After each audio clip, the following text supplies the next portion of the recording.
Alors, à l'origine, donc,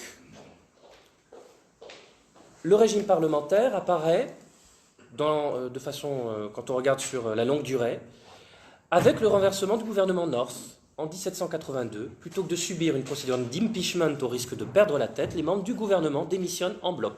C'est l'origine de la responsabilité politique. Qu'est-ce qui se passe en Grande-Bretagne, par ailleurs, à la même époque, au XVIIIe siècle? Depuis qu'à la fin du XVIIe siècle, avait été renversé le roi Jacques II, parce que catholique, qu'avaient été mis en place des protestants. Oui. Chargez-le comme le téléphone. Oui. Le vôtre. Voilà, comme ça. Mais ça peut marcher comme ça? Non, c'est trop loin. Hein. C'est pas grave. Hein. C'est pas grave. Non, mais je pense que vous allez partager sur votre mur, Oui. pour que les gens puissent voir. Ah d'accord, on va essayer, puis si ça marche.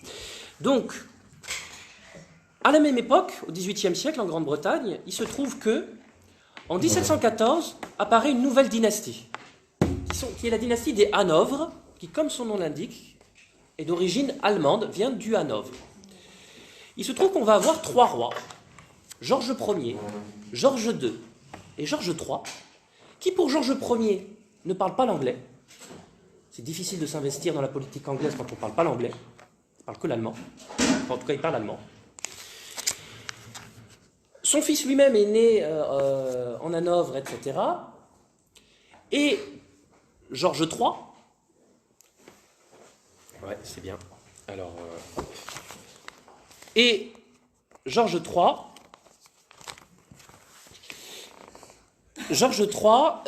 va être atteint de déficience mentale. Georges III, il va régner très longtemps. Hein. Il va régner jusqu'au début du XIXe siècle. Donc on a des rois qui sont plus ou moins absents de la politique anglaise.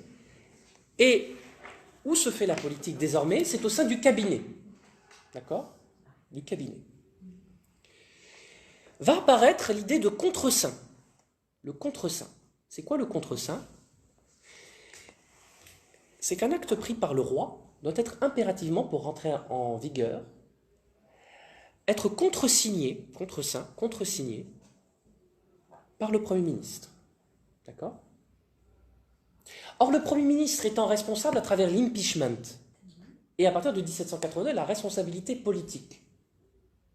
Il ne va pas signer n'importe quoi, au risque, avec l'impeachment, de voir sa tête tomber, et au risque, avec la responsabilité politique, de perdre le pouvoir. Tout cela va participer à diminuer considérablement les pouvoirs du roi en Grande-Bretagne.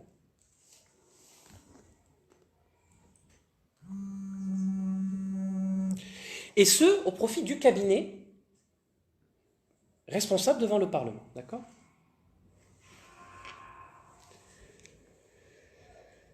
En France, le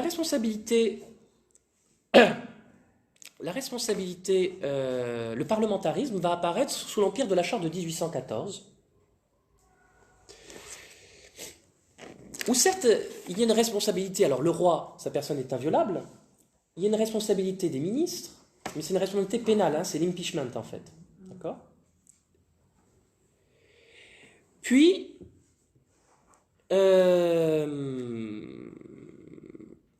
va apparaître la responsabilité politique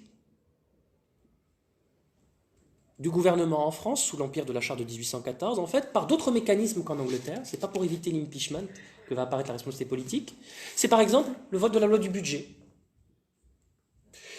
Les députés refusent de voter le budget. Le gouvernement en prend acte, il démissionne.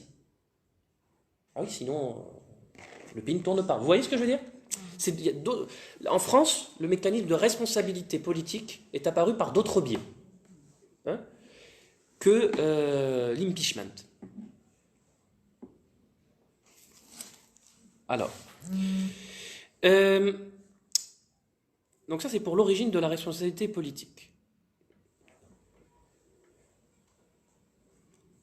En Grande-Bretagne, néanmoins, entre 1782 et 1837, l'avènement de la reine Victoria,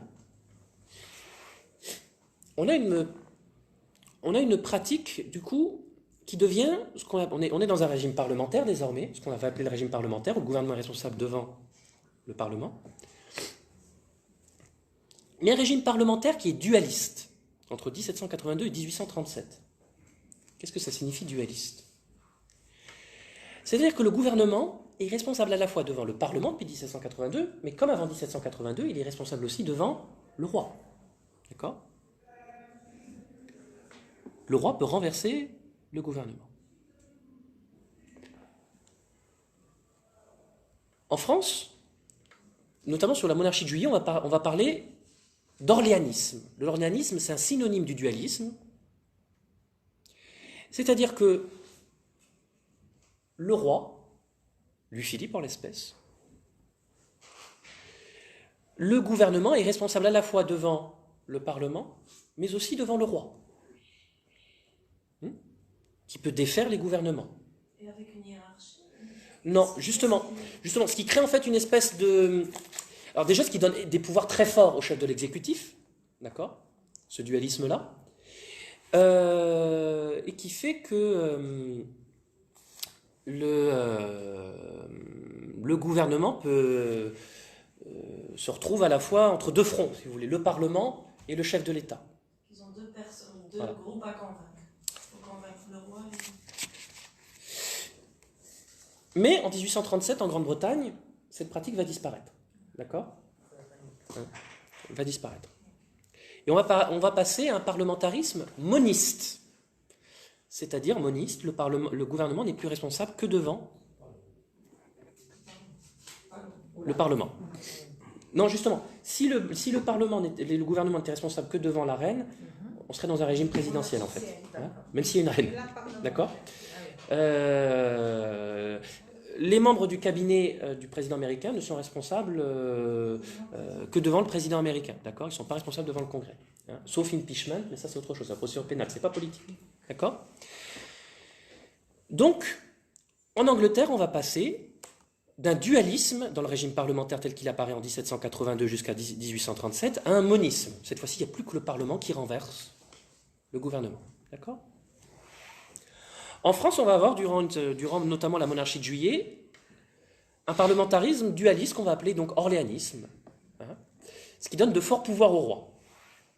Alors la question qui se pose à l'époque dans ces premiers régimes parlementaires, alors que je retrouve mon texte, il est où? Ça m'a été imprimé. Où est-ce que c'est? Je suis désolé. Alors, il y a des textes qui m'ont été rapportés et qui avaient été imprimés, ils sont là. Et progressivement, en fait, le roi, la reine d'Angleterre, va perdre ses pouvoirs au profit du cabinet. En fait, pour des raisons historiques que j'avais dit, hasardeuses entre guillemets, vous voyez ce que je veux dire? Un roi qui ne parle pas anglais, qui délègue tout à son cabinet, etc. Un roi qui est mentalement instable, etc. Bon. Il est bon. Il a vraiment des bons. Ça, c'est encore autre chose, ça, c'est des questions économiques.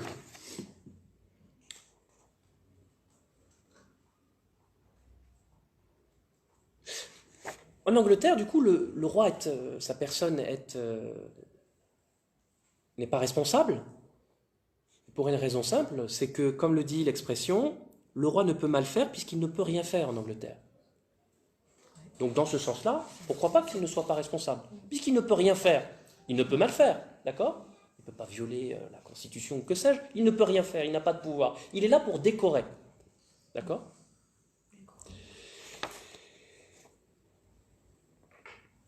Mais nous l'avons vu, le problème en Algérie, c'est que le roi ne peut mal faire puisqu'il ne peut rien faire. En Algérie, le roi peut faire. Hein. Le monarque présidentiel, il a pratiquement tous les pouvoirs. Hein. Il est totalement irresponsable. D'accord? C'est ça la problématique. Alors, on va se poser, par exemple, en France, au XIXe siècle, cette question. Alors, Adolphe Thiers, pour qui le roi règne mais ne gouverne pas.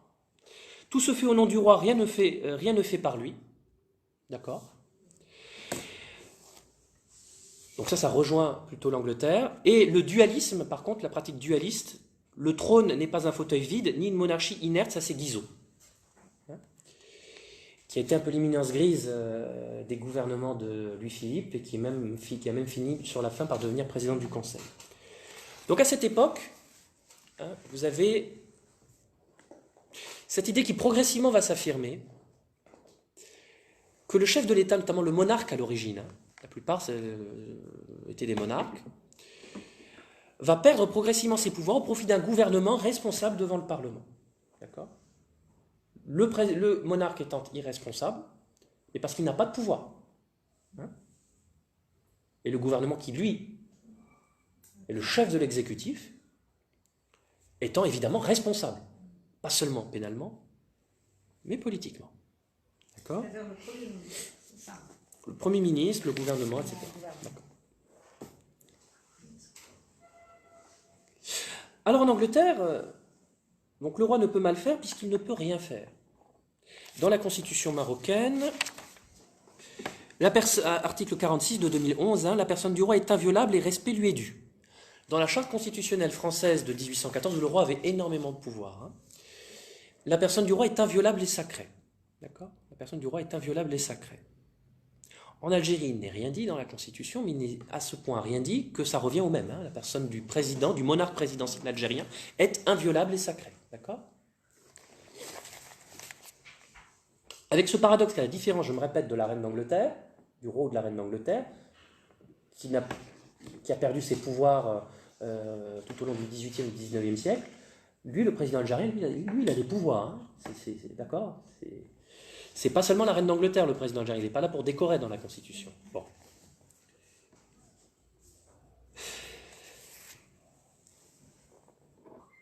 Alors, le dualisme, on le retrouve encore aujourd'hui en Algérie. Hein. Et oui. La Constitution algérienne, l'idée c'est de dire que progressivement on est passé du dualisme au monisme, si vous voulez. Hein, dans une espèce de démocratisation qui s'est faite à travers le temps.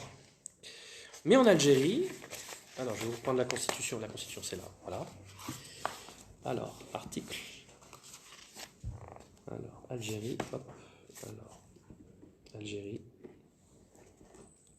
voilà. Article 91 de la Constitution, tiré 5, donc c'est-à-dire alinéa 6. Donc le président de la République, alors je cite, il nomme le Premier ministre. Il nomme le Premier ministre. La majorité parlementaire consultée, on va voir ce que ça signifie, et met fin à ses fonctions. Il met fin à ses fonctions. C'est-à-dire que le Premier ministre algérien peut être révoqué par le président algérien. Tout comme il est responsable devant le Parlement. Mais, nous allons le voir, le président peut mettre fin à ses fonctions, à tout moment en réalité. D'accord ? Tandis que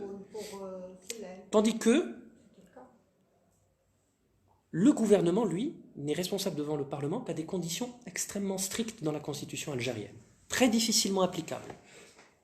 Donc, l'Algérie est un pays en droit, un régime parlementaire dualiste, mais ce dualisme est essentiellement au profit du président de la République, et on se demande si, à l'exemple de Jean Gicquel, on ne peut pas parler de monisme inversé, en ce sens qu'en réalité,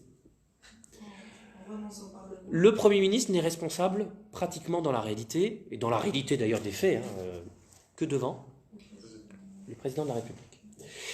En France, parce que vous allez voir qu'il y a un lien avec la France. Dans la Constitution de 1958, alors je vais la lire, article 8,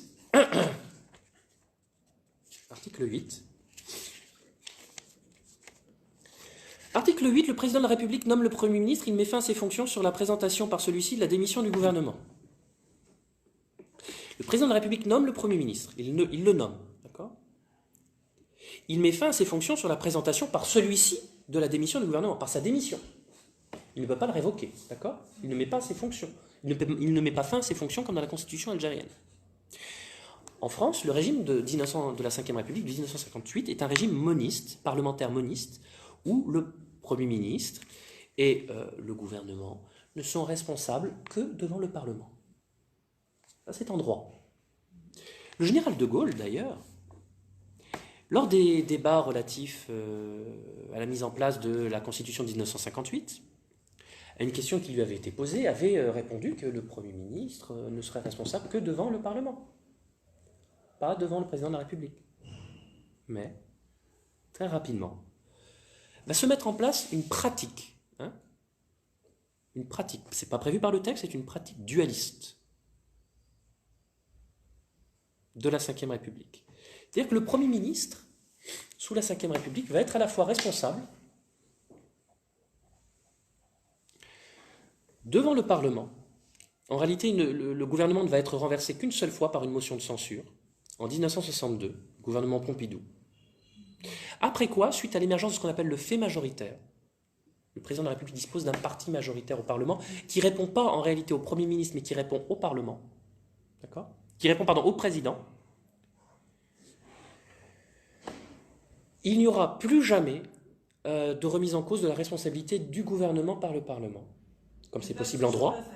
Mais ils peuvent toujours le faire, mais dans la pratique, du fait majoritaire, favorisé par le mode de scrutin, favorisé par l'inversement du calendrier électoral depuis 2001-2002, le fait que le président de la République soit élu pour 5 ans comme le Parlement et que l'élection des parlementaires ait lieu juste après l'élection du président de la République en France, le fait majoritaire, qui s'est accentué à travers l'histoire, fait que les parlementaires, le président disposant d'une majorité parlementaire qui ne répond pas au Premier ministre mais au président de la République, le Premier ministre, lui, est en réalité responsable devant le président de la République. Dès 1962, lorsque le général de Gaulle remercie Michel Debré, je vous avais cité dans les années 70 Jacques Chaban-Delmas qui reçoit la confiance du Parlement. Le Parlement lui donne sa confiance. Et néanmoins, le président qui ne s'entend plus avec lui, pour des questions d'ego, le contraint à démissionner. En droit, il ne peut pas le forcer à démissionner. Mais indirectement, comme le président est le réel chef de la majorité, pas le Premier ministre, le Premier ministre se retire, démissionne, alors qu'il n'y est pas tenu. Donc ça, c'est en France, l'avènement, donc le dualisme en France. Vous prenez par exemple, Jacques Chaban-Delmas, Jean-Marc Ayrault, tiens, par exemple, avec François Hollande, qui a été Premier ministre de François Hollande pendant les premières années du mandat de François Hollande. Suite à des élections locales qui avaient été perdues, ou des élections européennes, je ne sais plus, on le voyait, il aurait bien voulu rester au pouvoir, mais il a servi de bouc émissaire à François Hollande, qui s'en est débarrassé, qui l'a contraint à la démission. D'accord ? On le voyait pleurer, pratiquement à la télévision, je crois, alors qu'il serait bien resté au pouvoir en réalité. Mais le président l'a contraint à la démission. Donc en France, en fait, dans le texte est moniste, la pratique est dualiste. Alors le général de Gaulle a même acté cette pratique dualiste dans son discours de janvier 1964. Et même, d'après Jean Gicquel, on peut parler de monisme inversé, parce qu'en réalité, il n'y a plus du tout, le Parlement n'use plus du tout de sa faculté de renverser le président de la République, le Premier ministre, le gouvernement, et le Premier ministre, n'est plus responsable en réalité que devant le président de la République. Ce qu'on appelle un monisme inversé. Jean Gicquel. D'accord ? En Algérie, on a un dualisme. Dans le droit, vous avez cité la disposition de la Constitution qui permet au président de la République de nommer le Premier ministre, mais aussi de mettre fin à ses fonctions. Il peut le renverser. Mais voyons voir s'il s'agit réellement d'un dualisme. Si le Parlement et le président de la République sont égaux dans le renversement du Premier ministre du gouvernement.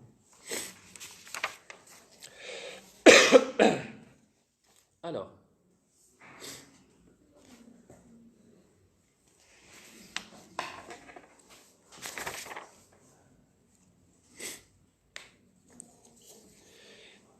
il existe différentes modalités de remise en cause du gouvernement en Algérie par le Parlement.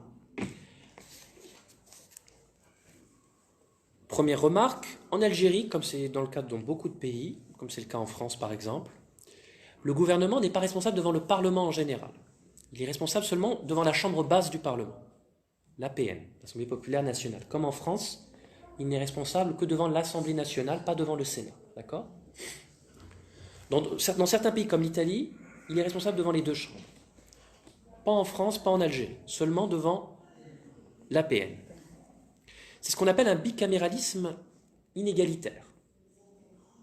Les deux chambres n'ont pas les mêmes pouvoirs. Il y en a une qui dispose de plus de pouvoirs. Et en Algérie, c'est l'APN. En France, c'est l'Assemblée nationale aussi. Après, il y a différents degrés dans le bicaméralisme inégalitaire. Il y a des bicaméralismes où vraiment la chambre haute a très très peu de pouvoir, et des bicaméralismes où elle n'a peut-être pas tous les pouvoirs de la chambre basse, mais elle en a certains. Bon.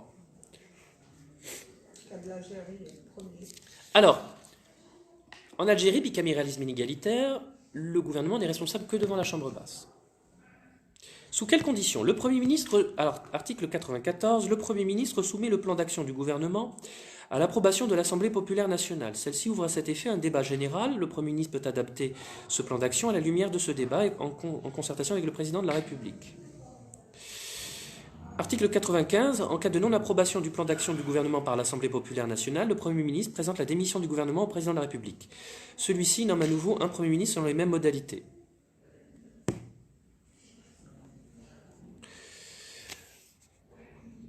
Donc, une fois un gouvernement nommé en Algérie, il est contraint, par l'usage du présent de l'indicatif qui vaut impératif en droit, de soumettre le plan d'action du gouvernement à l'approbation de l'Assemblée populaire nationale.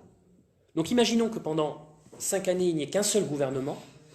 Au moins, donc une fois pendant 5 ans, il est obligé de soumettre l'action du gouvernement à l'approbation de l'Assemblée populaire nationale. D'accord ? Et à cette occasion, si l'Assemblée populaire nationale refuse, le gouvernement tombe. D'accord ? C'est un contrôle. L'article 96 nous précise, si l'approbation de l'Assemblée populaire nationale n'est de nouveau pas obtenue, l'Assemblée populaire nationale est dissoute de plein droit.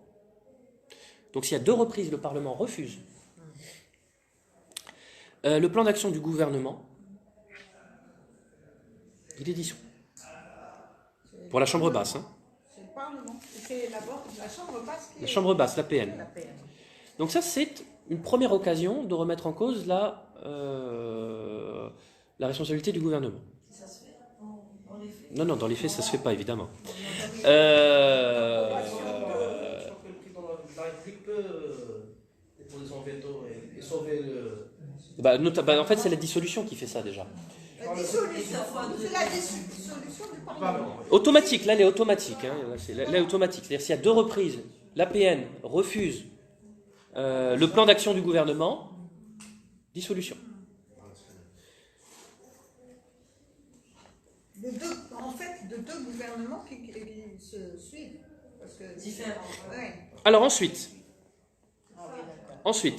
article 98.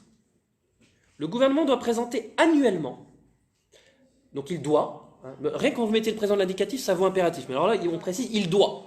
Alors là, donc il est astreint à le faire.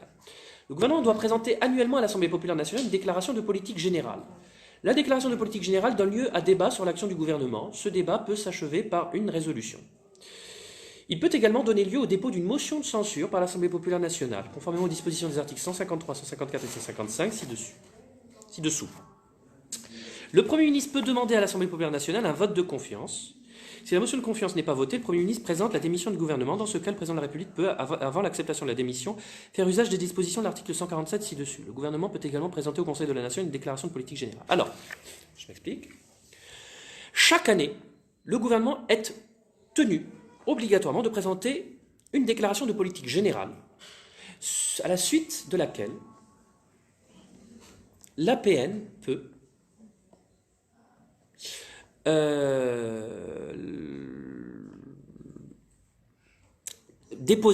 peut être déposée au sein de l'APN une motion de censure visant à renverser le gouvernement. D'accord ?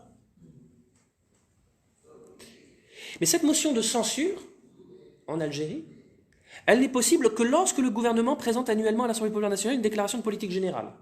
Elle est possible une fois tous les 5 ans. Une fois, tous les 5 ans. Enfin, donc 5 fois pendant une législature.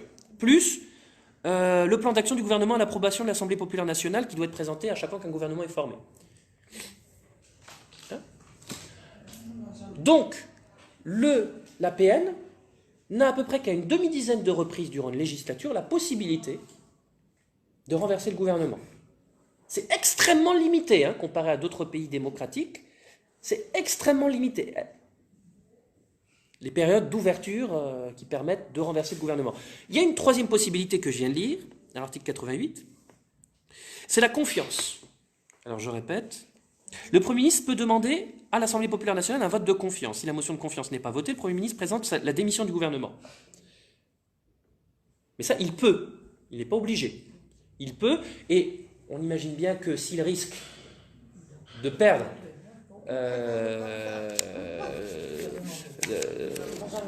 il ne le fera pas. Voilà.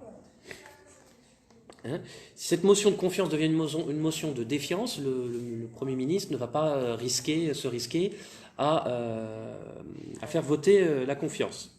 Mais au cas où le résultat serait négatif, le Premier ministre présente la démission du gouvernement. D'accord ? Donc il y a 3 manières de renverser le gouvernement en Algérie, en sachant que la dernière dépend de la volonté du Premier ministre, qui peut très bien, durant toute une législature, ne pas du tout la mettre en œuvre. Hein, ne pas du tout poser la question de confiance. D'accord ? Ça, c'est la question de confiance. Elle n'est pas obligatoire. Elle peut ne jamais avoir lieu. Il y a par ailleurs l'obligation pour le Premier ministre de soumettre le plan d'action du gouvernement à l'approbation de l'Assemblée populaire nationale. Mais ça, à la limite, ça peut n'avoir lieu qu'une fois durant la législature. Plan d'action, Il reste la déclaration. Plan d'action c'est ça, le plan d'action du gouvernement. S'il est refusé, le gouvernement démissionne, d'accord ? Et il y a, une fois par an, le plan d'action du gouvernement qui est présenté à l'Assemblée populaire nationale, à l'occasion duquel une motion de censure peut être présentée. Et ça, c'est le fond. Et ça renverse le gouvernement. Ils le font, la déclaration. En principe, ils sont obligés de le faire. Ils sont obligés de- Plan d'action, mention de censure, non. Mais c'est extrêmement limité. C'est une fois tous les ans que la motion de censure peut être mise en place. D'accord ? C'est extrêmement limité. Donc, revenons à la disposition présente. Le président algérien il nomme le Premier ministre et peut mettre fin à ses fonctions, à tout moment. Par contre, le Parlement, l'APN, ne peut renverser qu'à des conditions assez strictes et durant des périodes très limitées. Parce qu'il y a un décalage entre les Il y a législatifs. l'APN ne peut de façon que très limitée renverser le gouvernement. Donc il y a un décalage très net entre le président de la République et l'APN. Et là encore une fois, on peut parler à la fois en droit et encore plus dans la pratique de monisme inversé en Algérie. En réalité, le Premier ministre tombe lorsque le président de la République en a décidé. Hein. L'APN, après on rentre dans les sciences politiques, la façon dont elle est élue, etc. L'APN ne tombe, le gouvernement ne tombe sous l'effet de l'APN jamais en Algérie. D'accord ? En plus, nous, le gouvernement, il n'y a aucun gouvernement qui est resté 5 ans. 5 ans. Oui, alors ça c'est autre chose. Ça c'est autre chose. Oui. Donc, ils n'ont pas eu. Mais de toute façon. Ni de demander le vote de confiance, ni de demander ni la mention de censure. Alors chez nos chers voisins, marocains et tunisiens, comment la chose se passe-t-elle ?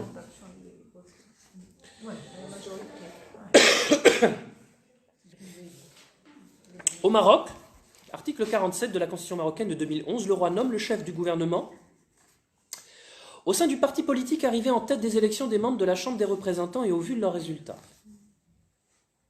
Sur proposition du chef du gouvernement, il nomme les membres du gouvernement. Le roi peut, à son initiative et après consultation du chef du gouvernement, et à son initiative, consultation, vous êtes libre de faire ce que vous voulez de la consultation. Hein. Qu'est-ce que tu en penses ? D'accord, merci. Bon. Donc le roi peut, à son initiative, mettre fin aux fonctions d'un ou plusieurs membres du gouvernement. D'un ou plusieurs membres. Alors au Maroc, donc du coup, on a une espèce de dualisme qui n'est pas le dualisme qui est contre certains membres du gouvernement, mais semble-t-il pas le chef du gouvernement. Alors un dualisme nuancé en quelque sorte, bon. Par contre, le roi au Maroc nomme le chef du gouvernement au sein du parti politique arrivé en tête des élections. D'accord ? Il ne nomme pas qui il veut. Relisons la Constitution algérienne. Constitution algérienne. Alors, constitution algérienne.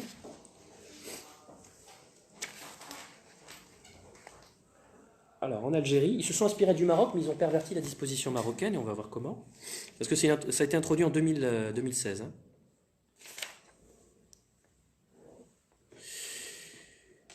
En Algérie, donc, le président nomme le Premier ministre, la majorité parlementaire consultée.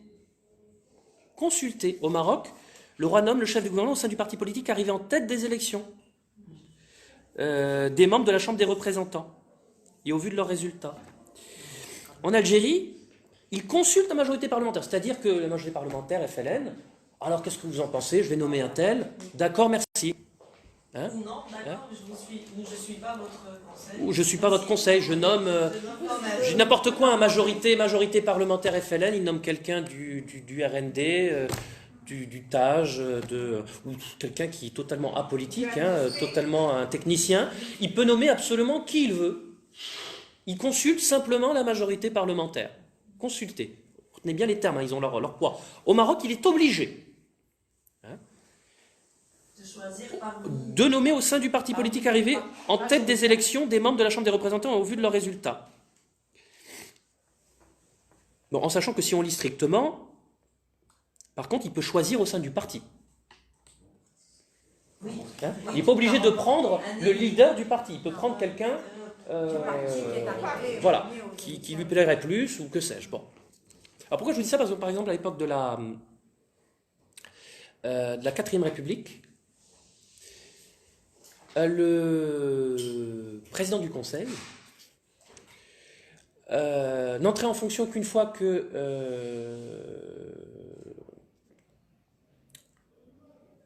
qu'il avait été approuvé par l'Assemblée nationale, mais initialement il était choisi par le président de la République,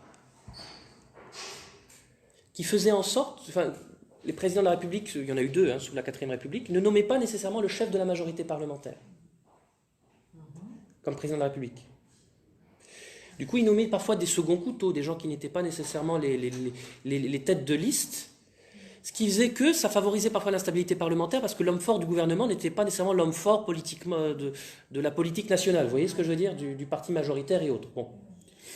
Donc au Maroc, par contre, néanmoins, le roi est obligé de nommer le chef du gouvernement au sein du parti politique arrivé en tête des élections des membres de la Chambre des représentants et au vu de leurs résultats. D'accord? Alors en Tunisie, chez nos voisins tunisiens,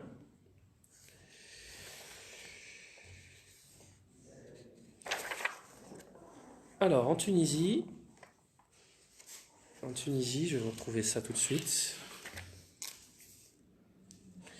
Tunisie. Alors, les membres, le gouvernement se compose du chef de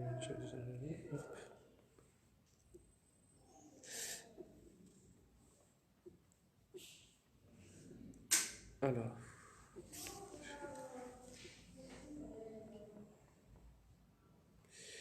Comment est choisi le chef du gouvernement en Tunisie? En Tunisie, c'est inspiré du Maroc aussi. Hein. Mais il faut que je retrouve juste la disposition.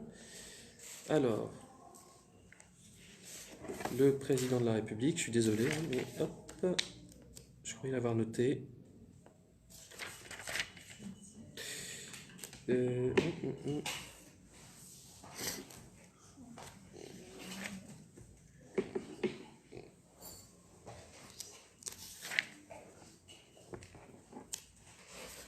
Alors, le président de la République procède par voie de décret présidentiel, élu prêtre, le président de la République représente l'État. Alors, accorder la grâce.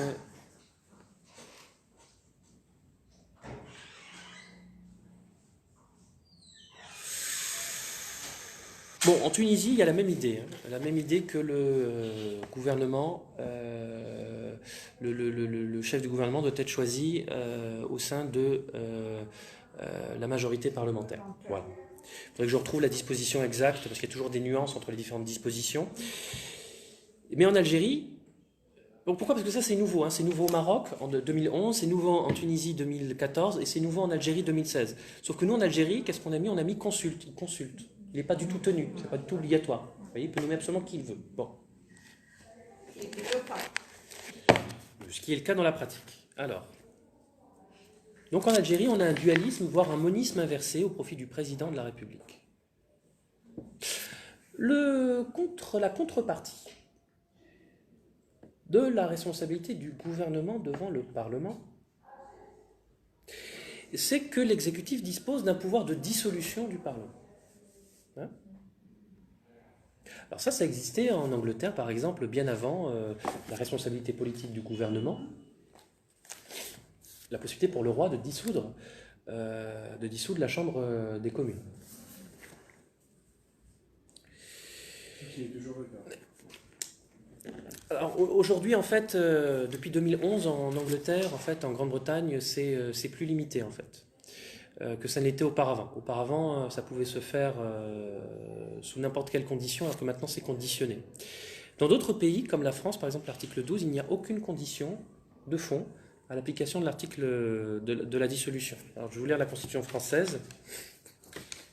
Constitution française, article 12. Le président, le gouvernement. Non, France, c'est le président. Le président de la République peut, après consultation du Premier ministre et des présidents des assemblées, prononcer la dissolution de l'Assemblée nationale. Aucune condition de fond. Juste de forme, après consultation du Premier ministre et des présidents des assemblées. Consultation, hein, il consulte. Qu'est-ce que vous en pensez? Très bien. Algérie, article 132, nous parlions précédemment. Alors, ce qui est bien avec tout ce qui se passe actuellement, c'est qu'à la fin, on finira par connaître par cœur les articles de la Constitution algérienne. L'avantage. L'organisation et le fonctionnement. Non, déjà pour l'utiliser. Essayer de la. On n'a pas besoin d'utiliser parce qu'on n'en a pas besoin. On n'en a pas besoin. C'est pas l'utiliser dans le sens. C'est pas l'utiliser dans le sens. Utiliser des articles. D'utiliser quelques articles politiquement. C'est surtout ça. Ils l'ont fait pendant des années, on va le faire une fois. Donc voilà, l'article 147, pardon. L'article 147 de la Constitution algérienne. Le président du Conseil de la Nation, le président de l'Assemblée populaire nationale, le président du Conseil constitutionnel et le Premier ministre consultés. Donc c'est un peu comme en France où on a élargi les consultations. Mais c'est consulté, hein, ça ne dit pas le président de la République. Le président de la République peut décider de la dissolution de l'Assemblée populaire nationale ou d'élections législatives anticipées. D'accord ? L'idée, c'est que vous avez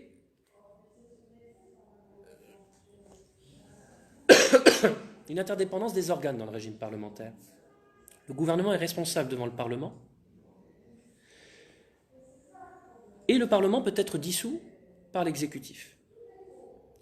En Algérie, vous l'avez remarqué, le président de la République peut, sans condition de fond, simplement, suite à des consultations qu'il ne le lit pas, dissoudre, comme il veut, l'APN. D'accord ? Quand il veut, l'APN.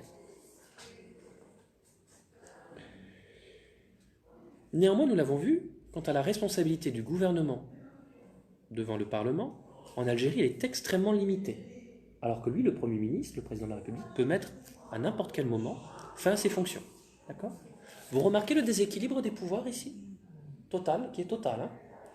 Par ailleurs, le président de la République peut dissoudre l'Assemblée nationale, l'Assemblée populaire nationale, mais la chambre basse ou la chambre haute du Parlement ou les deux ensemble, par exemple, n'ont aucun moyen de remettre en cause ni la responsabilité politique du président algérien, ni sa responsabilité pénale. Alors, pourquoi je vous dis ça ? Dans la Constitution, il y a un principe de séparation des pouvoirs maintenant, reconnu dès 1989 par le Conseil constitutionnel. D'après vous, est-ce qu'il y a réellement séparation des pouvoirs en Algérie ? Non. Il y a concentration des pouvoirs. Il y a concentration des pouvoirs au profit du président de la République. On est d'accord ? Hein ? C'est clair, hein, moi vous me disiez, non, c'est extraordinaire cette Constitution. Quel progressisme, quelle démocratie. Bon, il faut juste savoir lire la Constitution. Hein. Une fois que vous savez la lire, hein, vous remarquez toutes les exceptions, vous remarquez que ces exceptions annulent les grands principes proclamés, hein, les rendent vides de sens, les vident de leur substance. On est d'accord ? Hein ? Totalement.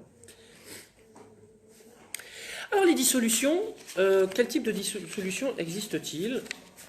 Alors, on va prendre. Alors, le problème de la dissolution, en France, il était prévu. Hein, il était prévu, par exemple, dans la charte de 1814, le roi pouvait dissoudre le Parlement. Et à plusieurs reprises, du coup, la Chambre des députés des départements, la Chambre basse, sous l'Empire de la Charte de 1814, le roi va dissoudre la Chambre basse. Mais va arriver un roi qui, après Louis XVIII, qui avait finalement acté l'avènement du parlementarisme, qui avait beaucoup de pouvoir dans la Charte constitutionnelle de 1814, mais qui était resté plus ou moins effacé dans la politique nationale, avait laissé faire le Parlement et le gouvernement. Va arriver son frère cadet, Charles X, un ultra, et il va mener une politique assez considérée comme réactionnaire. Et il se trouve que la Chambre des députés des départements va lui être hostile, hein, malgré qu'elle soit élue au suffrage censitaire, ultra censitaire à l'époque. Hein. Il y a 90 000, 100 000, 80 000 Français qui peuvent voter, hein, sur 30 millions. Hein. Non. Et il va dissoudre la Chambre des députés. La Chambre des députés va lui être à nouveau hostile, malgré la dissolution. Il va à nouveau dissoudre. D'ailleurs, entre-temps, qu'est-ce qu'il va faire? Il va faire une expédition contre Alger pour redorer sa popularité. Hein, c'est l'idée. Pourquoi Alger, 5 juillet 1830? C'est parce qu'il y a une crise parlementaire en France et que pour Charles X, prendre Alger, c'est s'offrir une nouvelle légitimité militaire. Hein, renouer avec les exploits de la Révolution et de l'Empire. Hein.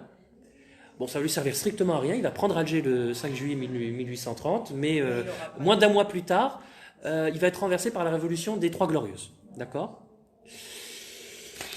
Suite à cet usage abusif du droit de dissolution. Néanmoins, il va être maintenu, il va être utilisé par exemple par Louis-Philippe, une demi-dizaine de reprises.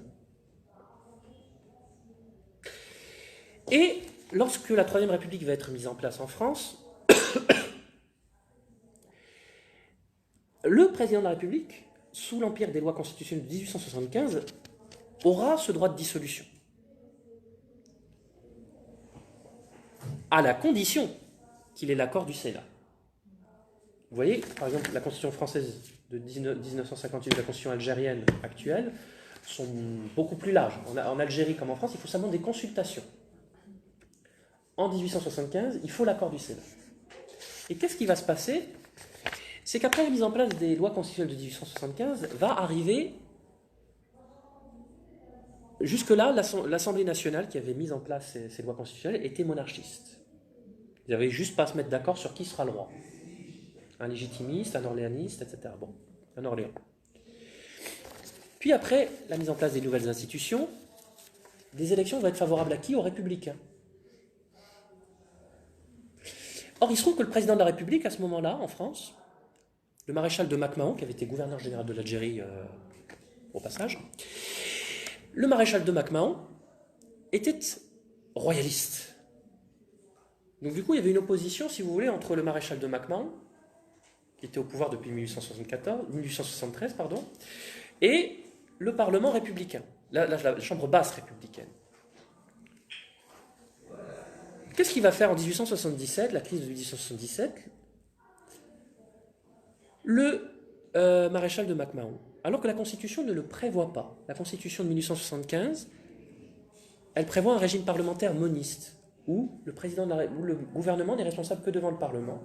Et néanmoins, il va renvoyer ou contraindre à la démission, en réalité, le président du Conseil, Jules Simon, et va nommer à sa place un royaliste, De Broglie.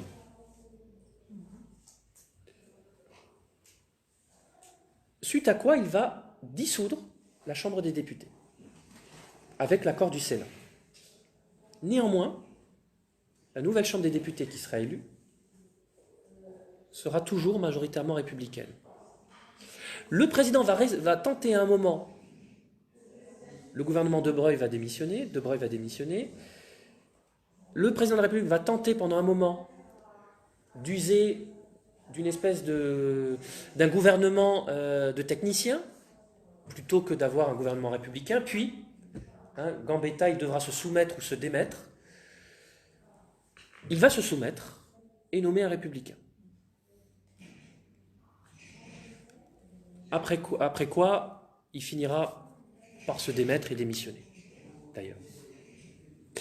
Et le nouveau président de la République, Jules Grévy, va renoncer au droit de dissolution.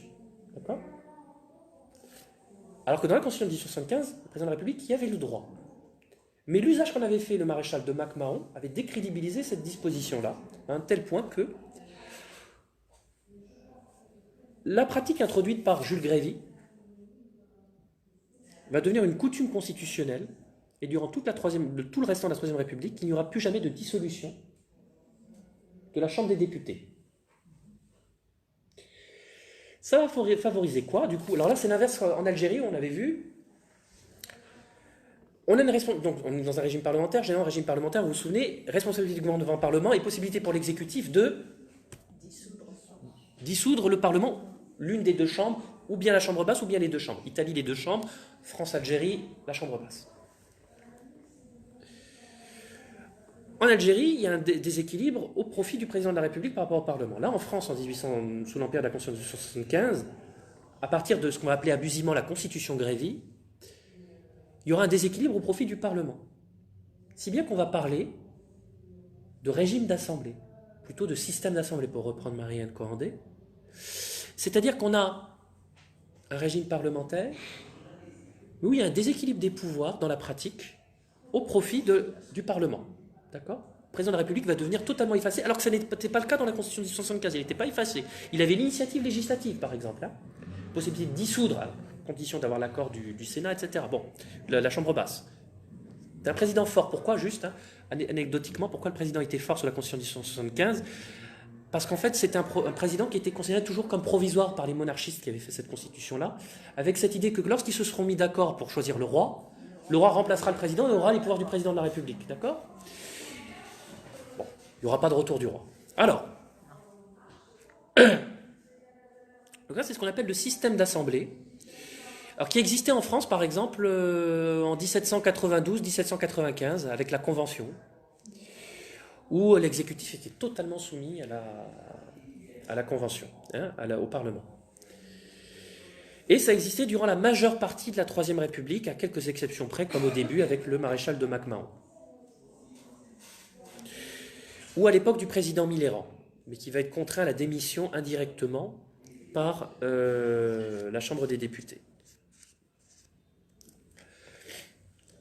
On a aussi qualifié de la sorte la Quatrième République, hein, de régime, de système d'assemblée, parce que si elle revalorisait dans le texte le rôle de l'exécutif et notamment du président du Conseil, du gouvernement, dans la pratique a maintenu le système d'assemblée.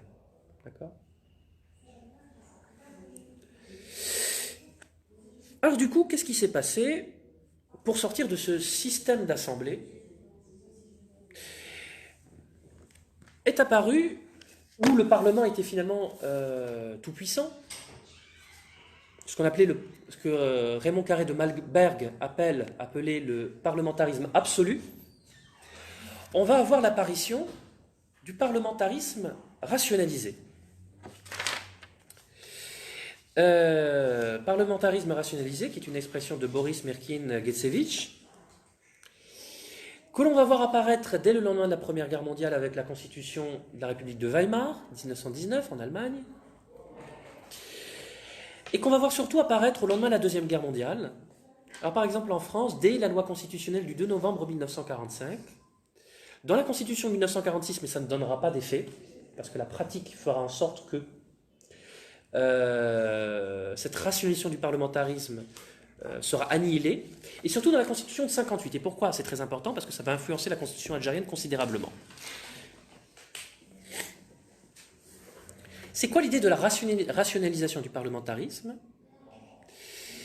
C'est de revaloriser les pouvoirs de l'exécutif en diminuant les pouvoirs du législatif, de sorte à empêcher l'instabilité gouvernementale, que les gouvernements puissent être facilement défaits les uns après les autres.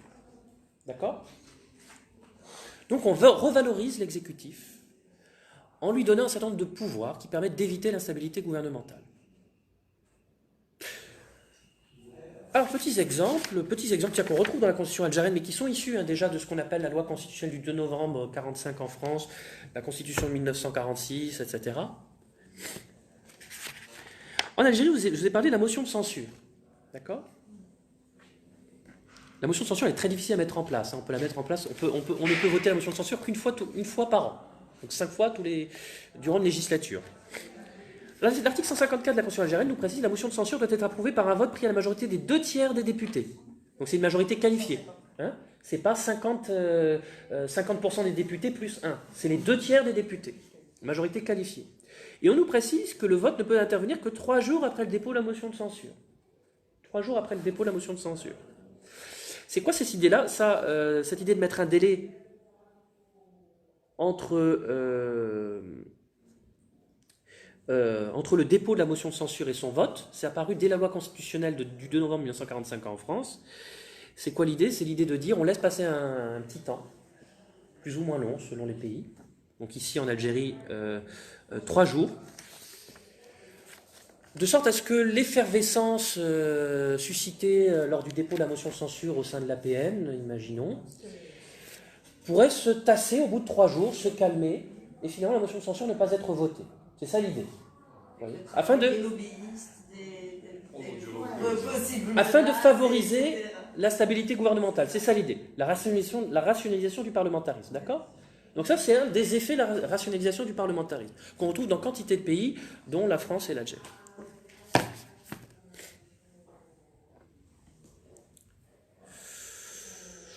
Pour favoriser la stabilité gouvernementale, il existe aussi, alors ça existe en Allemagne. En Allemagne, je vais vous citer. Alors, la motion de défiance constructive. Alors, qu'est-ce que c'est que la motion de défiance constructive?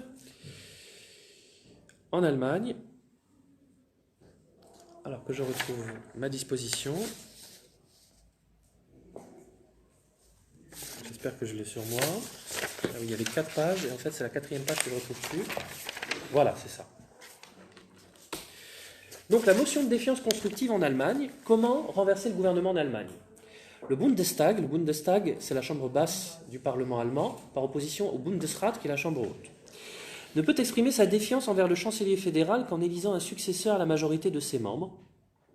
Donc le Bundestag ne peut exprimer sa défiance envers le chancelier fédéral, c'est le Premier ministre, qu'en élisant un successeur à la majorité de ses membres et en demandant au président fédéral de révoquer le chancelier fédéral. Le président fédéral doit faire droit à la demande et nommer l'élu.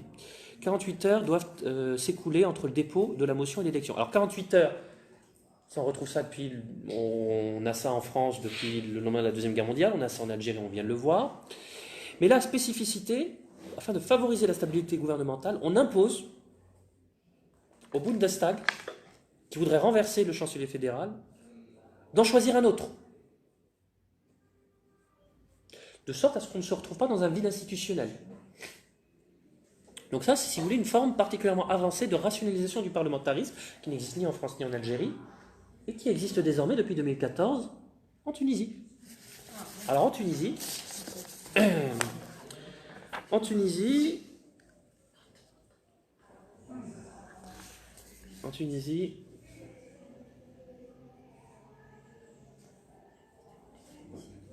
alors, le Premier ministre sous l'action. Je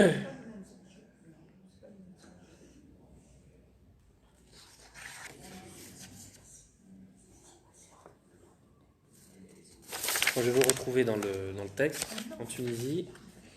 Alors, comment peut être renversé le gouvernement? Alors, c'est la motion de défiance constructive aussi, mais il faut que je retrouve juste le texte, comme ça c'est quand même plus intéressant. Alors, la justice judiciaire, le conseil, le pouvoir, en Tunisie, tout projet, proposition de loi, rapport, sont soumis à l'approbation, l'état de siège, le Parlement, de chaque chambre du Parlement, le droit d'amendement, du pouvoir législatif. Alors, Tunisie.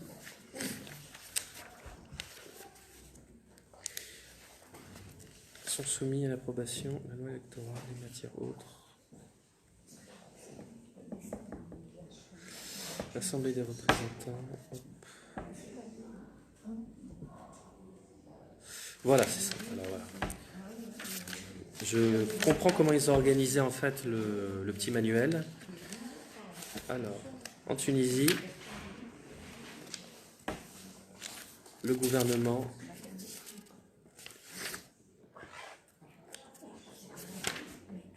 cours de la période, au cours de la phase provisoire et définitive. Le n'est pas formé. Si dans les 4 mois qui suivent, le gouvernement présente un exposé. La création, le gouvernement préside le conseil du chef du gouvernement. Voilà. Alors voilà. Article 97 de la Constitution tunisienne. Une motion de censure peut être votée contre le gouvernement. Voilà, on écoute. Une motion de censure peut être votée contre le gouvernement suite à une demande motivée présentée au président de l'Assemblée des représentants du peuple par au moins le tiers de ses membres. La motion de censure ne peut être votée qu'à l'expiration d'un délai de 15 jours à compter de son dépôt auprès de la présidence de l'Assemblée. Alors vous voyez, en Algérie c'est 3 jours, en Tunisie c'est 15 jours. Donc il y a vraiment un délai de réflexion. Le retrait de confiance au gouvernement requiert l'approbation de la majorité absolue des membres de l'Assemblée et la présentation d'un candidat en remplacement du chef du gouvernement dont la candidature doit être approuvée lors du même vote et que le président de la République charge de former un gouvernement, conformément aux dispositions de l'article 89. C'est inspiré de la motion de défiance constructive allemande. Vous voyez, d'accord? En même temps que vous renversez le gouvernement, vous devez choisir en remplacement un chef du gouvernement en Tunisie. D'accord?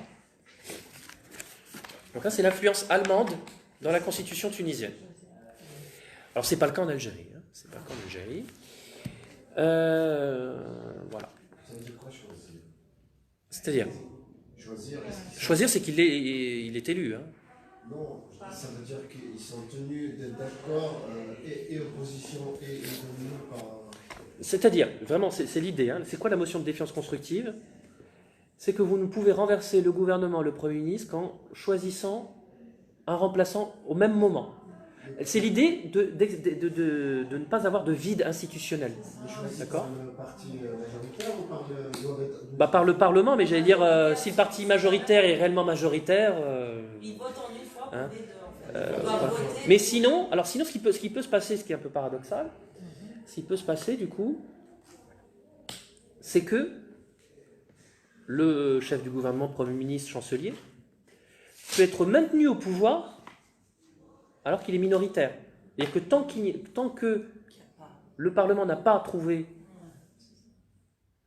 un remplaçant, le chancelier, chef du gouvernement, etc., minoritaire, reste en place en sachant qu'il existe des modes de dissolution de la Chambre des représentants, du Bundestag, etc. Bon.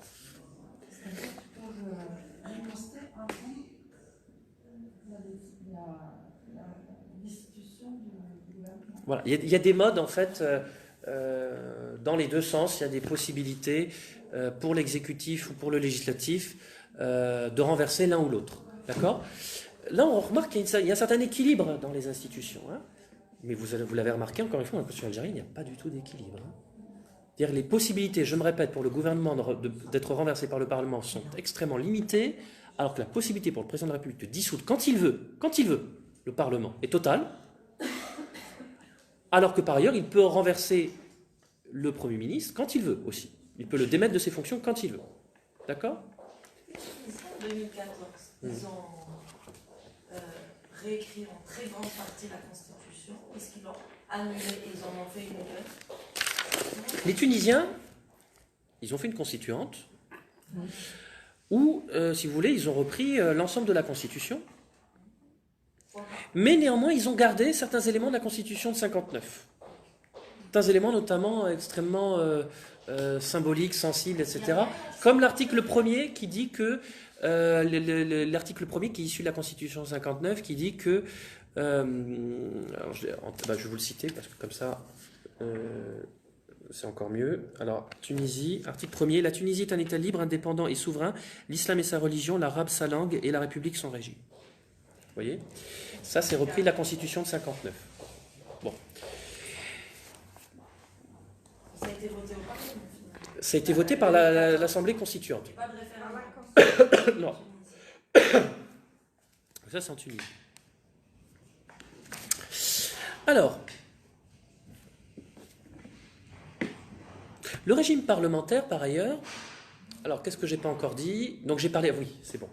Donc j'ai parlé du régime parlementaire qui pouvait dériver en système d'assemblée, ce qui a provoqué la naissance de ce qu'on appelle le parlementarisme rationalisé. Une autre expression du parlementarisme rationalisé dont je n'ai pas parlé, qui apparaît en France dès 1958 et en Algérie en 1976, c'est la délimitation de la loi et du règlement. En France, en 1958, pour la première fois, on va délimiter la loi à un domaine précis. Auparavant, la loi, c'est tout ce qui était voté par le Parlement. Depuis 1958, en France, vous avez une disposition à l'article 34 qui limite la loi à un certain nombre de domaines, plus ou moins larges, alors que le reste dépend du règlement, ce qu'on appelle les règlements autonomes. Alors je vais vous lire l'article 34-37, pardon. Alors, 34. Voilà. La loi fixe les règles concernant, et là vous avez toute une liste, article 34. Et article 37, les matières autres que celles qui sont du domaine de la loi ont un caractère réglementaire. D'accord ? Qui dispose de ce pouvoir réglementaire en France ? Qui dispose du pouvoir réglementaire ?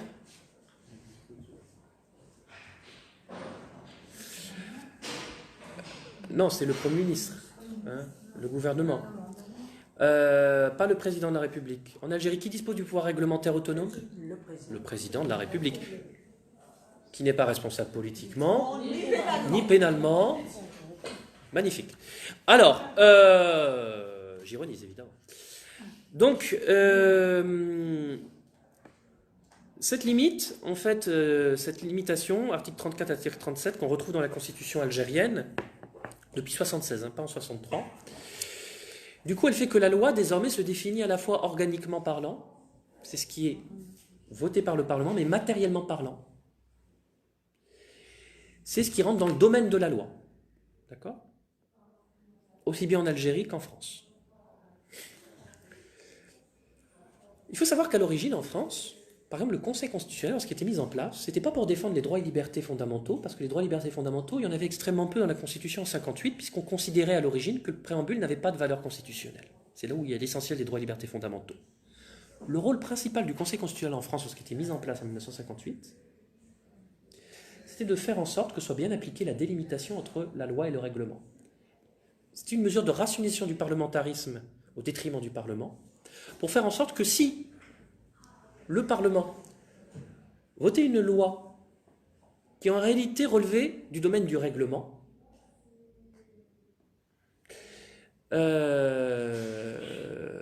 cette loi ne puisse pas être considérée comme une loi, mais comme un règlement. Exemple, vous avez tous entendu parler de la loi sur les bienfaits de la colonisation en France. En fait, c'était une disposition de la loi en question qui prévoyait l'enseignement des bienfaits de la colonisation. Et comment a-t-on fait pour l'abroger en France ? Elle a été votée par le Parlement, mais en fait, on a considéré que cette disposition ne relevait pas du domaine de la loi, mais du domaine du règlement. Et c'est ainsi qu'elle a été abrogée par l'exécutif. D'accord ? Et non pas par une nouvelle loi du Parlement, qui serait revenue dessus. Alors, donc ça, c'est des mesures de rationalisation du parlementarisme. La délimitation existe en Algérie. Oui, elle existe. Oui, oui. Tout à fait. Alors, je vais vous citer. Donc, en Algérie, c'est les articles. La délimitation de la loi, c'est l'article 140. La loi organique, article 141. Et le règlement, c'est l'article 143. Alors, d'ailleurs, je vais vous lire l'article 143. Bon. Allez, je vais le prendre ici. Article 143 en Algérie. Alors, article Algérie, article 143, j'y suis, c'est bon. Les matières autres que celles réservées à la loi relèvent du pouvoir réglementaire du président de la République. C'est clair ? L'application des lois relève du domaine réglementaire du Premier ministre. Donc, les règlements autonomes, pour les domaines qui ne sont pas prévus par la loi, relèvent du président de la République. Les règlements pris en application de la loi, pour préciser la loi, eux relèvent du Premier ministre en Algérie. Mais les règlements autonomes ne relèvent que du président de la République, qui est irresponsable politiquement et pénalement. D'accord ? C'est un pouvoir extrêmement important, hein, sans aucun contrôle.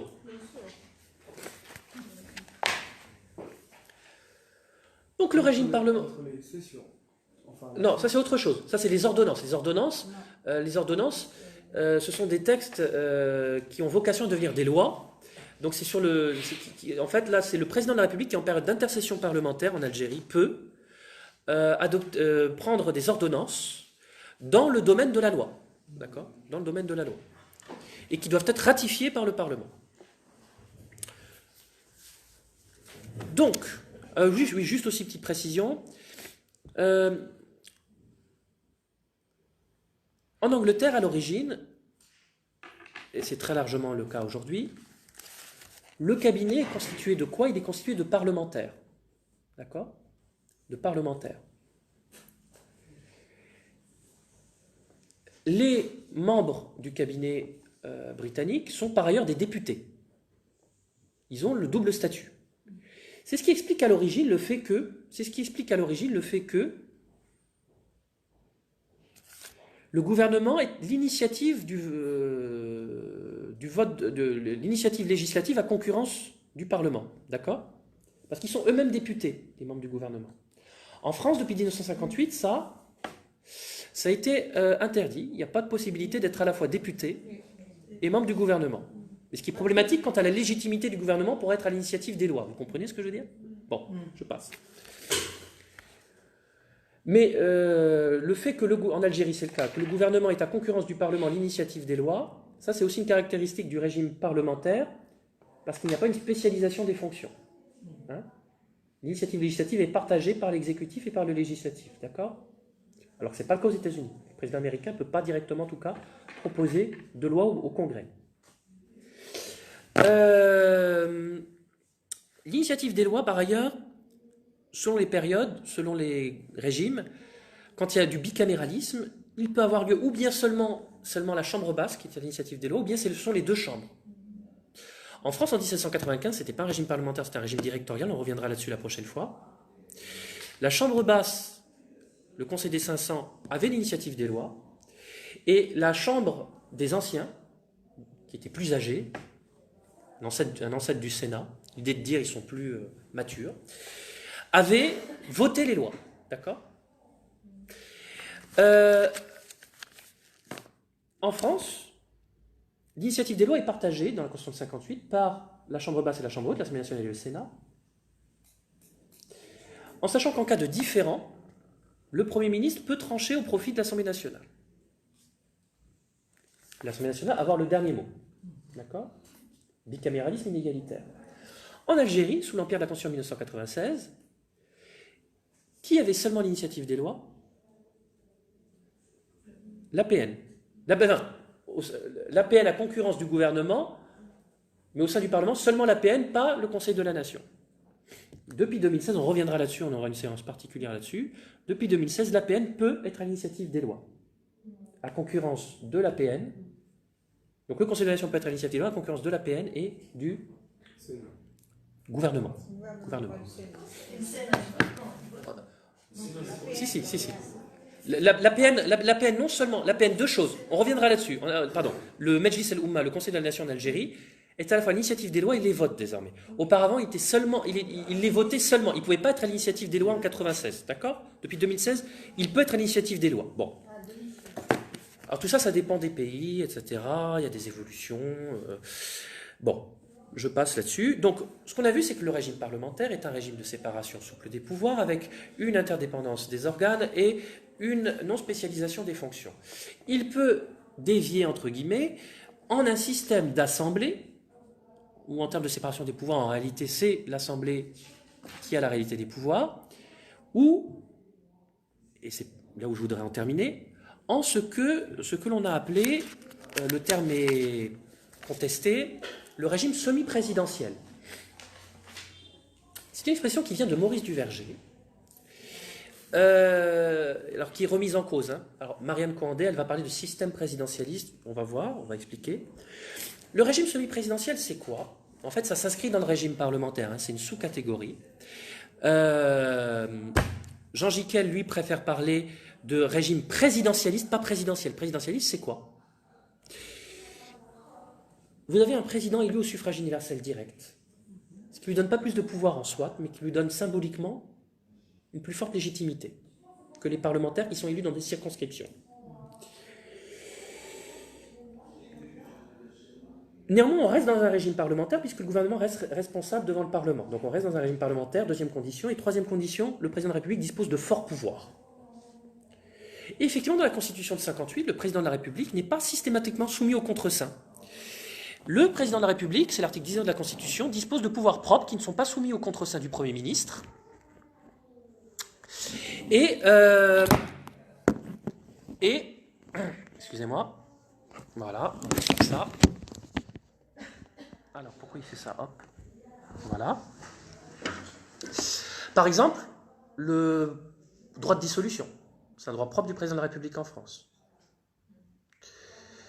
Le droit d'adresser un message aux chambres, pouvoir propre du président. L'article 16, les pleins pouvoirs, droit propre du président de la République, etc., etc. D'accord?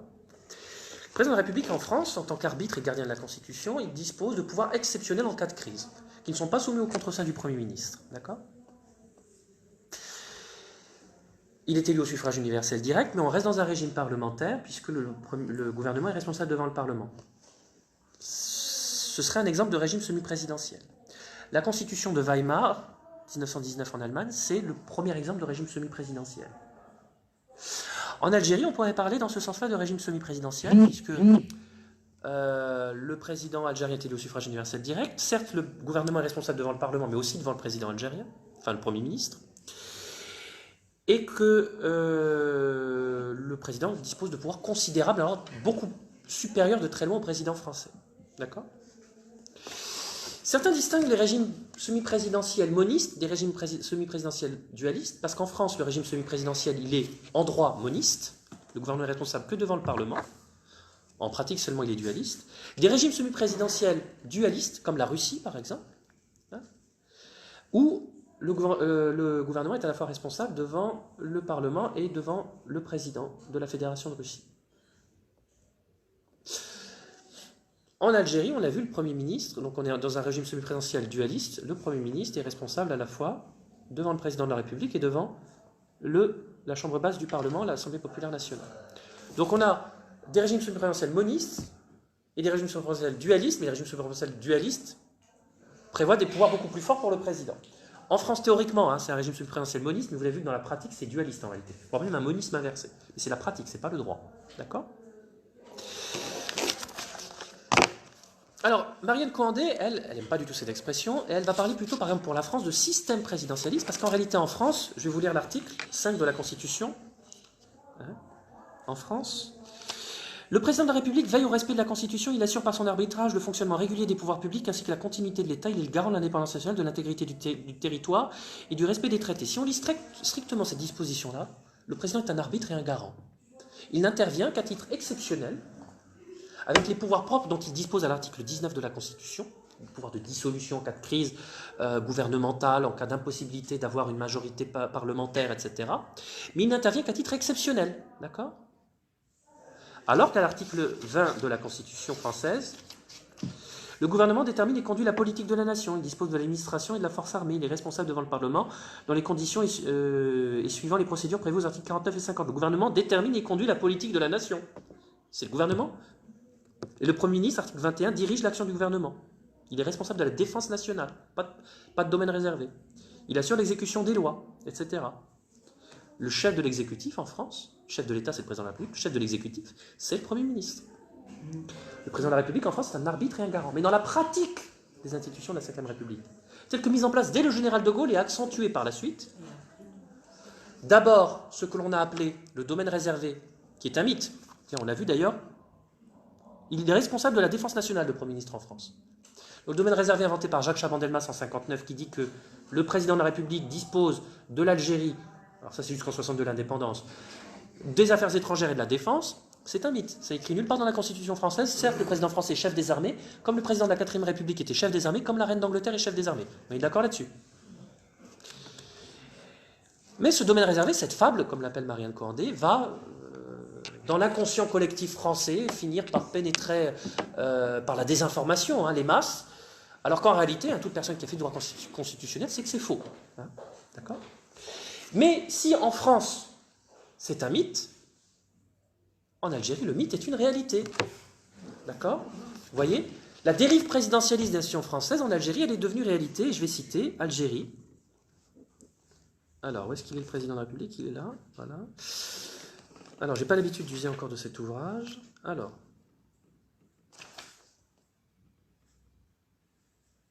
Outre les pouvoirs que lui confèrent expressément d'autres dispositions de la Constitution, le président de la République jouit des pouvoirs et prérogatives suivants.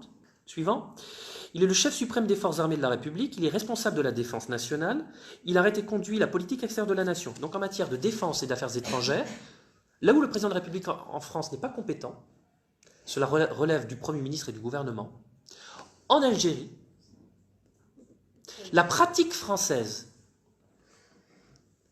constitutionnelle, en tout cas qui n'est pas prévue par la Constitution, mais même constitutionnelle, puisque clairement dans la Constitution, c'est le Premier ministre qui dirige ces domaines-là. En Algérie, nous, on l'a cette pratique anticonstitutionnelle française, nous, on l'a constitutionnalisée dans le texte de la Constitution algérienne. Le président algérien est réellement responsable des affaires étrangères et de la défense nationale. C'est très important, les affaires étrangères et la défense nationale, on est d'accord ? Et pourtant, le président algérien est irresponsable politiquement et pénalement.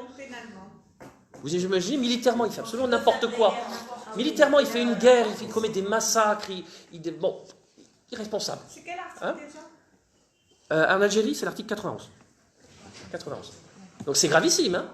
Responsable des affaires étrangères, il mène une politique désastreuse en matière d'affaires étrangères. Non, il est irresponsable, politiquement et pénalement. Rien à faire. Rien à faire. L'actuel, est-ce qu'il est ministre de la Défense ? Il est bien ministre de la Défense ? Oui. Comment ça concorde avec cette... Oui, les chefs des armes. Est-ce que ça devient soudain une responsabilité ? En fait, bonne question. C'est plus symbolique, me semble-t-il, qu'autre chose. Cette disposition, cette pratique-là algérienne, en ce sens que de toute façon, il est responsable de la défense nationale dans la Constitution. D'accord ? Donc c'est le ministre de la Défense qui est finalement que symbolique. C'est plus symbolique, me semble-t-il. Hein, parce que de toute façon, il est responsable de la défense nationale, quand bien même on nommerait pleinement un ministre de la Défense. Vous voyez ce que je veux dire ? Les chefs des armées. Les chefs des armées. Chef des armées, ça ne veut pas nécessairement dire grand-chose. Ça peut être symbolique, chef des armées. Hein. C'est comme président de la République. Je vous ai dit, en France, le chef de l'exécutif dans la Constitution, c'est le Premier ministre. Le chef de l'État, par contre, c'est le président de la République. Hein, donc être chef des armées, la reine d'Angleterre est chef des armées. Je me souviens qu'il y a quelques années, elle avait nommé son fils, le prince Charles, grand amiral, etc. Bon, est-ce que c'est réellement elle qui dirige la politique militaire de la Grande-Bretagne ? J'ai quelques doutes. Hein. Est-ce que c'est elle qui a décidé de la guerre en Irak, etc. J'ai quelques doutes aussi. Bon, il n'y a pas seulement des doutes. Hein. Mais en Algérie, il n'y a pas de doute. C'est le président de la République qui est irresponsable politiquement et pénalement, qui peut faire la guerre à gauche, à droite.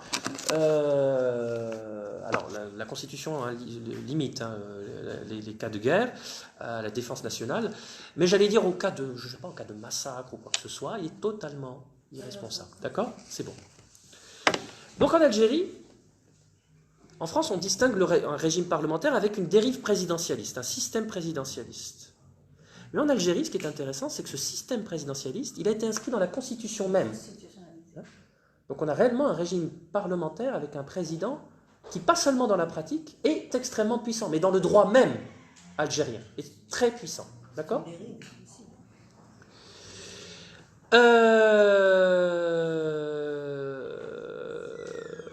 Alors à savoir, il faut faire attention, il y a des pays où le président de la République est élu au suffrage universel direct, mais où en réalité, le chef de l'exécutif reste le Premier ministre. Hein. En Autriche, c'est le chancelier. En Autriche, il y a le président de la République qui est élu au suffrage universel direct, mais le chancelier reste l'acteur principal de la politique autrichienne. D'accord ? Bon. Alors en Algérie, c'est le cas, c'est le président de la République qui est le chef de l'État et le chef de l'exécutif en réalité. Hein, chef de l'exécutif parce qu'on nous dit qu'il est responsable des affaires étrangères et de la défense. Depuis 88, parce qu'auparavant, sous l'empire de la Constitution 76, il est aussi responsable de la politique nationale, hein, de la politique interne. Depuis 88, il n'est responsable plus que de la défense des affaires étrangères. Mais en réalité, par exemple, le fait qu'il puisse prendre des ordonnances en période d'intercession parlementaire. Comme par exemple, la révision du Code de la famille en 2005. Ça, c'est de la politique interne, algéro-algérienne. Ce n'est pas les affaires étrangères et la défense. C'est extrêmement important. Et là, ça démontre qu'en réalité, il intervient aussi dans la politique nationale. D'accord ? Et ne serait-ce qu'il intervient dans la politique nationale quand on sait qu'il nomme les walis. qui nomme les hauts responsables de l'armée, Les magistrats. et sans contre-seing du Premier ministre, hein, sans aucune responsabilité politique, pénale, etc., on a vraiment un hyper-super président. Un hyper-super président qui est de très loin beaucoup plus... qui dispose de beaucoup plus de pouvoir que n'en disposent les présidents américains en régime présidentiel ou français en régime parlementaire, y compris dans la pratique présidentialiste des institutions de la Ve République. D'accord ? Il est intouchable. Et il est intouchable Pas responsable. politiquement et pénalement parlant. Ils nomment même les magistrats. Et quand on regarde la réalité des pouvoirs du président algérien, pour l'essentiel, ils sont hérités de la Constitution de 1976. Avec quelques variantes, des consultations qu'on a rajoutées, en plus qui sont des consultations. Le tiers présidentiel qu'on a rajouté en 1996, avec la création du Conseil de la Nation. Ça, c'est des pouvoirs en plus, par ailleurs. Ça. Mais pour l'essentiel, il dispose des pouvoirs du président, du colonel Boumedienne dans la Constitution de 1976. Certes, on a ouvert le multipartisme. Certes, on a reconnu la séparation des pouvoirs. En la rendant nulle par le restant des dispositions de la Constitution, hein, la séparation des pouvoirs. Mais en réalité, pour l'essentiel, les pouvoirs du président algérien datent de 1976, qui n'était pas une grande période de démocratie pour l'Algérie. Et, je ne sais pas, hein, un président qui dispose de tels pouvoirs, absolument exorbitants, sans responsabilité pénale, sans responsabilité politique, ce sont les pouvoirs d'un dictateur. Mais c'est aussi celle de la française de 1958. Mais beaucoup plus en Algérie. Ça va beaucoup plus en avant. Ça dépasse beaucoup plus la Constitution de 58. C'est-à-dire que l'Algérie intègre le texte de la Constitution de 58, certaines dispositions de la Constitution de 58, la pratique présidentialiste des institutions de la Constitution de 58, mais la pratique en France est dans le texte algérien. Et en plus, le président algérien dispose de pouvoirs que le président français n'a pas. Et le président français, il peut être responsable, exceptionnellement, à travers ce qu'on appelait, par exemple, jusqu'en 2007, la haute trahison. Hein, l'actuel article 68. Hein, s'il fait absolument n'importe quoi, il peut être destitué par le Parlement. D'accord ? Alors, 2008, je vais vous citer. Alors, 2007, je vais vous citer, c'est l'article 68 en France. Le président de la République ne peut être destitué qu'en cas de manquement à ses devoirs manifestement incompatibles avec l'exercice de son mandat. Donc, c'est pas une simple responsabilité politique, hein, c'est plus grave. La destitution est prononcée par le Parlement constitué en haute cour. En Algérie et en Tunisie, je vous ai dit, il existe une procédure équivalente pour violation grave de la Constitution qui est ouverte par la Chambre des représentants du peuple et qui est décidée par la Cour constitutionnelle tunisienne en cas de violation grave de la Constitution. En Algérie, rien.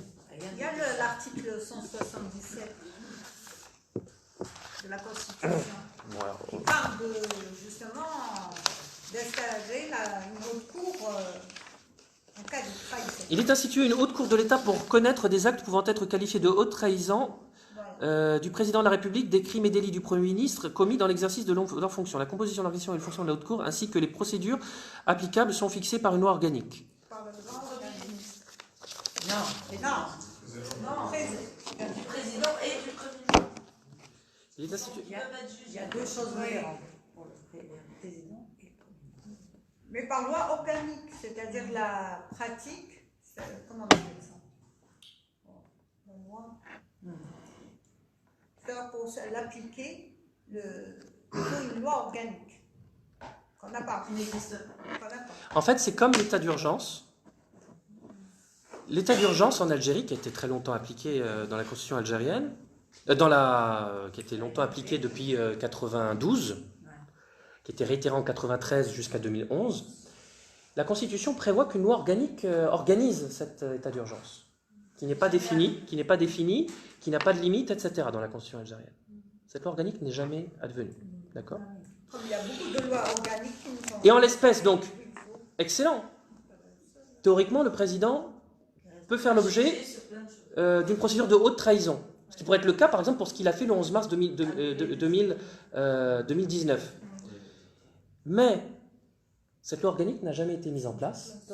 Donc il est impossible, comme je l'avais dit précédemment, il n'existe pas de procédure de haute trahison en Algérie, puisque cet article est inapplicable, l'article 177, tant qu'il n'y a pas de loi organique mise en place. D'accord ?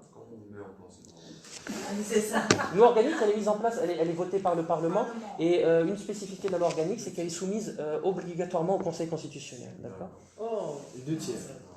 Les 2 tiers. Voter c'est par le même- majorité. Et elle est, pardon, j'ai dit quoi ? Elle est obligatoirement soumise au contrôle du Conseil constitutionnel. Hein. Donc effectivement, article 177, mais encore faudrait-il que la loi organique ait été passée. Ça n'est pas le cas, donc pour l'instant, le président algérien est irresponsable politiquement et pénalement. Donc on est dans un régime parlementaire avec un président tout-puissant, un gouvernement et un Premier ministre avec des pouvoirs extrêmement faibles, responsable de façon très limitée devant le Parlement, alors que le Premier ministre est responsable à tout moment devant le Président de la République et peut mettre fin à ses fonctions. Une séparation des pouvoirs qui est donc vidée de sa substance quand on lit le restant des dispositions de la Constitution algérienne. Et je vous remercie pour aujourd'hui.